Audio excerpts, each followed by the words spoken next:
Another important requirement for photosynthesis is stomata. Stomatas are minute pores or microscopic opening that are present on the surface of the leaf. Surface of the leaf, while we are discussing about the structure of the leaf, we talked about the lower epidermis. And we also talked about the small openings guarded by the guard cells. So these stomatas are those small openings in the lower epidermis. Talking about the exact location, it is present in the leaf surface and it can also be present on the other parts of the plant, which can be the other parts like the leaves, the twigs, etc. Now talking about the number of stomata. Stomata can be a varied number. Its number varies according to the environmental condition in which the plant is there. Like high level of temperature or moisture will be there, then the stomata number will increase, or low level of carbon dioxide. Like during the process of photosynthesis, means the photosynthesis now had to start, but the plant does not have enough carbon dioxide, so the stomata pores those opens for the entry of the carbon dioxide. So for photosynthesis, for the requirement of carbon dioxide, this stomata increases in number and the stomata opens up. When there is too high temperature, at that time the roots absorb more amount of water from the soil, and while it absorbs, excess of water is taken by the plant and most of the water is lost by the plant, as plant also evaporate all water. Water vapors get evaporated from the surface of the leaves and all. You might have seen it, that there are water droplets present on the surface of the leaf, twigs and all. That is the water vapor that is excreted out through the plant's body. That process is known as transpiration. So if the temperature is too warm, enough water is going to come out from the plant body, and that will lead to enough loss of water from the plant body. So to avoid that, stomata closes during enough high temperature, because this water vapor enters into the leaf through the stomata pores only. So if the stomata is going to close, then the water will not going to, excess of water will not going to evaporate out, and the water will be saved by the plants. This slide shows the structure of stomata, as you can see in the picture. A stomata, that is open stoma and closed stoma. Now talking about the structure, stoma are usually the bean-shaped structure. They usually have a bean-shaped structure, as you can see in the picture. Outside is the thick epidermal cell and inside are two bean-shaped structure. Those are stoma, or you can call it stomata. Now inside the stoma you can find the chloroplast present there along with the vacuoles, and at the lower position there is the guard cells. So the entire structure of the stomata is simple but becomes complicated when the mechanism of opening and closing of stomata takes place. So in the next slide we are going to talk about the mechanism of opening and closing of stomata and what role does stomata actually play during photosynthesis. Now in this slide we will be talking about the mechanism of opening and closing of stomata, which plays a very important role during photosynthesis. So the opening and closing of stomata is mainly controlled or regulated by the turgidity of guard cells. Guard cells, if you remember, we talked about it, that the stoma are guarded by two cells which are known as guard cells. So turgidity means a state of guard cells when it gets filled up with water and it swells up, bulge out. So what happens during photosynthesis? The root of the plant will absorb more amount of water from the soil along with the minerals.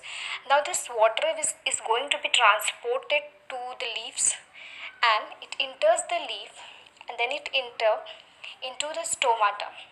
As we remember, if Stomata is outside, there is the epidermal cell. So it will enter through the epidermal cells into the guard cells. The water enters into the guard cells, and the guard cells are going to become swelled, and they will bulge out, which leads to the opening of the stomata. As stoma is guarded by the guard cells, so when the guard cells will bulge out, the stomata is all automatically going to open up. And when it opens up, then the passage of air can easily be possible, as carbon dioxide can enter into the stoma, into the leaves. And where the photosynthesis is taking place, it is taking place in the chloroplast. And if you remember, I told you that in leaves chloroplast is present. So in the mesophyll portion, while we are dealing with the leaf structure, we talked about the mesophyll, the palisade and the spongy layer. There the chloroplast is present. Chloroplast is also present in the stoma, in the internal structure of stoma. Now when the photosynthesis is over, or during night time, when there is no requirement of photosynthesis, what happens? The root will not absorb any more water. Now what happens? Due to scarcity of water, the guard cells are going to lose water, and they will become flaccid. The opposite of turgid is flaccid. Flaccid means when the cells are in a loose position, they do not have water inside it. So at that time, both the stoma, as stoma is a bean-shaped structure, so both bean-shaped structure is going to join together, and the opening closes, and the entry of gases also stops. So this is how the entire mechanism works, and the entire mechanism will be more clear to you in the next slide through a video. So carefully watch the video and try to understand. Now, each guard cell consists of a nucleus, peripherally arranged chloroplast, and a large central vacuole.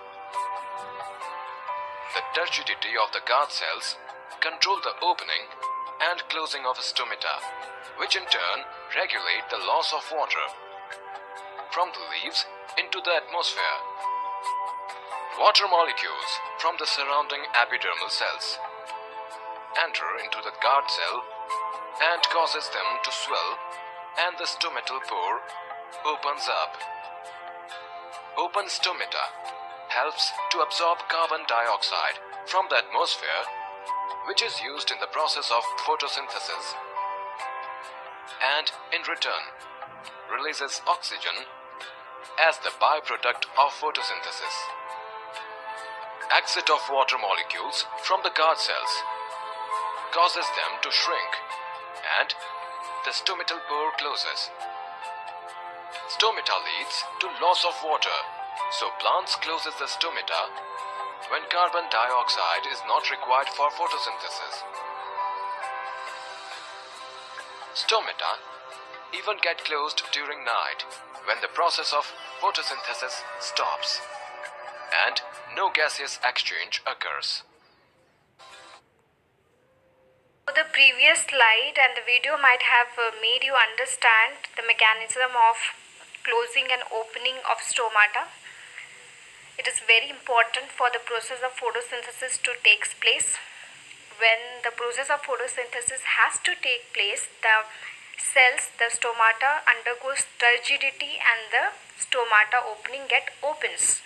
Whereas when no photosynthesis has to be take place, as during night time, this opening closes, and because it loses turgidity, it is no more turgid, it becomes flaccid. Flaccid is opposite to turgid. Turgid means when cells are filled up with water, and flaccid means when cells are without water, they loses water. So here we are with two functions of stomata. First, they regulate the entry of water, because if they will close, no more water is going to enter, and if they open, water get enter. So they regulate the passage of water. They also regulate means control the passage of the exchange of gases, as carbon dioxide get in and oxygen also get out through this only, this opening. they helps in transpiration. Transpiration is a process through which what happens, the water from down from the soil, it is absorbed by the root, and through the root it passes to different parts of the plant, and which is the water has to be utilized, and the water which is not has to be utilized, that means which is waste, it is excreted out from the plant through the leaves or twigs. So the entire process is known as transpiration. The upward pull of water from down to up, that is known as transpiration. Now this process is also controlled by stomata. It is because when the stomata opening get open, then only water is going to excrete out from the plant's body. Let us discuss about the different raw materials or necessities of the process of photosynthesis and from the sources where they can be obtained. So the first is carbon dioxide. For the process of photosynthesis, carbon dioxide is very necessary because this carbon dioxide is only converted into glucose C6H12O6. So from where we get carbon dioxide? Carbon dioxide is the respiratory waste of human beings, so it is present in the environment, and through the stomata pores, this carbon dioxide enter into the plant body. So the second point is water. Water usually the plants get from the soil. The roots absorb the water from the soil along with various minerals like magnesium, nitrogen, phosphorus, etc. And all these minerals and water are very important for the process of photosynthesis to take place. Then the next is solar energy. Solar energy can be get from the sun, and it is trapped by the pigment known as chlorophyll, which is present in the chloroplast. Chloroplast is present in the leaves of the plant. So this is all about the raw materials, and one important note is that photosynthesis cannot take place at any random temperature, but it depends upon the temperature. When the temperature is too high, then also the photosynthesis is not going to take place. It is because when the temperature is too high, then enough of water will be absorbed from the soil, and that water cannot be used. All the water cannot be used, and it can damage the stomata. Enough lot of water if get into the stomata, the entire stomata will be bulged out and it can burst. So to avoid that, photosynthesis does not takes place and the stomata closes, because if enough water will get inside the stomata pores, stomata opening, then the stomata will burst out. That's why to avoid that, the stomata close and the photosynthesis does not take place. Now when there is very low temperature, that time also the plant are unable to absorb the water from the soil. So that temperature also photosynthesis is not going to take place. Photosynthesis only take place at an optimum temperature. That means when the temperature is not too high and not too low, at the medium temperature.